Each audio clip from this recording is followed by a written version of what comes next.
আমরা একটা আর্জেন্টিনা পতাকা কিনেছিলাম আমার প্রিয় দলের। সেই পতাকা গতকাল রাতেই দেখি চুরি হয়ে গেছে।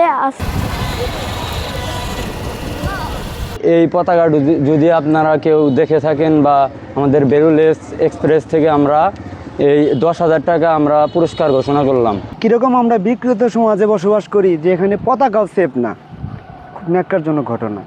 এটা সঠিক বিচার চাই আমি।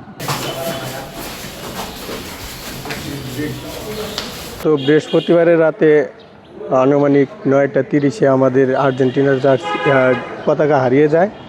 তো আমরা অনেক খোঁজাখুঁজি করার পরেও পাইনি। সেজন্য আমরা সানন্দবাড়ি বাজারে এসে সাধারণ ডায়েরি করে গেলাম আমাদের পুলিশ ফাঁড়িতে। তারা আশ্বাস দিয়েছে আমাদের জন্য সর্বোচ্চ চেষ্টা করব। সানন্দবাড়ি মধ্যপাড়া এলাকা থেকে যে ঘটনাটা ঘটছে এটা আসলেই ব্যথিত করার মতো। আমি আমার দলকে সাপোর্ট করব বা আমার আমার বিপরীত পক্ষ যা আছে সে তার দলকে সাপোর্ট করবে। আমি আমার পতাকাকে ভালোবেসে বা আমি আমার এই ফুটবল টিমকে ভালোবেসে যে পতাকাটা টানানো হয়েছিল, গ্রামের ছেলেপিলে সবাই মিলে যেখানে কষ্ট করছিল, নদীর পরে লাগানো হয়েছিল। এ গ্রেড ক্লিংকারের কনফিডেন্স সিমেন্ট, বাংলাদেশের হৃদয় জুড়ে। সেটা গত রাতে হঠাৎ করে চুরি হয়ে গেছে। এটা আসলে খুবই খারাপ একটা সংবাদ। দেখা গেল যে আমাদের তো সিজনালি একটা, যেমন 4 বছর পর পর একটা করে বিশ্বকাপ আসে, তখনই তো গ্রামের ছেলেপেলে বা বাংলাদেশের মানুষ তার দলকে নিয়ে অনেক একটা আশায় থাকে। এখন যারা এই কাজটা করছে আমি বলবো যে ভবিষ্যতে যেন এরকম কোনো কিছু না হয়। আমার আব্বু আম্মুরা 10-20 টাকা করে স্কুলে যাওয়ার জন্য টাকা দিত। সেই টাকা আমি জমেছিলাম, সামনে আর্জেন্টিনা খেলা হবে দেখে আমরা জমেছিলাম। আমাদের ছোটোখাটো একটা দল ছিল, সেই দলে আমরা সবাই মিলে টাকা দিয়ে আমরা একটা আর্জেন্টিনা পতাকা কিনেছিলাম আমার প্রিয় দলের।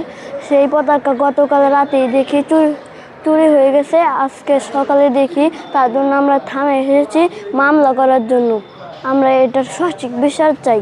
আর্জেন্টিনার সমর্থক বেরুল এক্সপ্রেস থেকে আমাদের পতাকাটা টানানো হয়েছে এবং আমরা সবাই নিজের অর্থে এবং বাবা মার পকেট খরচা দিয়েছিল, ওই টাকা দিয়ে আমরা একটা পতাকা বানাইছিলাম 20 ফিট এবং 6 ফিট প্রস্থ। এই অভিযোগ নিয়ে আমরা থানায় আসছিলাম জিডি করতে। প্রশাসন আমাদের সুষ্ঠু বিচার আশ্বাস দিয়েছে এবং আমরা আশা করি দেবে।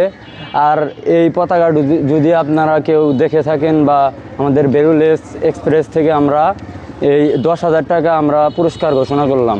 যদিও আমি ব্রাজিল সাপোর্ট করি, কিন্তু এই পতাকাটা হারানো নিয়ে খুব গভীরভাবে শোক জানাইতে আছি। কারণ দীর্ঘদিন পোলাপন এটা কষ্ট করে এই পতাকাটা টানানো হয়েছে। কীরকম আমরা বিকৃত সমাজে বসবাস করি যে এখানে পতাকাও সেফ না, খুব ন্যাক্কারজনক ঘটনা।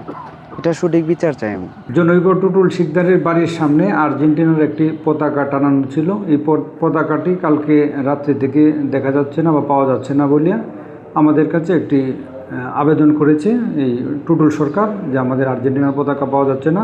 এই বিষয়ে আমরা একটা লিখিত অভিযোগ পেয়েছি। উক্ত বিষয়ে আমরা খোঁজখবর নেব বা কী হয়েছে, কোথায় গিয়েছে খোঁজখবর নিয়ে আমরা প্রয়োজনীয় আইনগত ব্যবস্থা নেব।